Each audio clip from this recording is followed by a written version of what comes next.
Trust and trust busting were major political concerns of the Progressive era. While campaigning for president, Woodrow Wilson made the issue of breaking up trust a major point of emphasis, promising to continue busting them if he were elected. During Wilson's presidency, Congress passed two major antitrust measures. In 1914, the Clayton Antitrust Act sought to strengthen the Sherman Antitrust Act, which had been passed in 1890. The Sherman Antitrust Act, aimed at weakening business trust, had proven ineffective. Large trusts, often called cartels, were quick to find ways around the law. The Sherman Antitrust Act triggered the largest wave of business mergers in U.S. history, as businessmen realized that, instead of creating a cartel, they could combine businesses together into a single corporation and still enjoy the benefits of a monopoly. The law also made it difficult for workers to organize and counter against the unequal bargaining power they held against employers. The Clayton Act made it illegal for corporations to purchase the stock of another company if the purchase would effectively create a monopoly. The law also made it possible for the federal government to prosecute executives of a corporation who violated the law.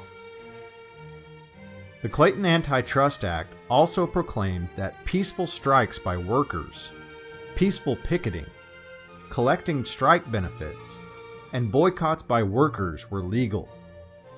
It stated that farm organizations and labor unions were not subject to antitrust laws. It also noted that injunctions against striking workers were forbidden unless the strikers became unruly or threatened extensive property damage.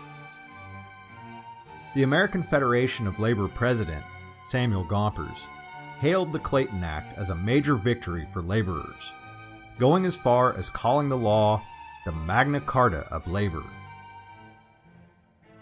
The second piece of antitrust legislation, passed under Wilson, was the Federal Trade Commission Act of 1914. This law established the Federal Trade Commission, or the FTC, to serve as a watchdog agency over large corporations. The FTC's main objective is the promotion of consumer protection and the elimination and prevention of business practices such as coercive monopolies, which damage the spirit of fair competition. The Federal Trade Commission was granted the power to investigate violations of federal regulations and to put a stop to the use of unfair business tactics. The FTC also has the power to require periodic reports to the agency from large corporations.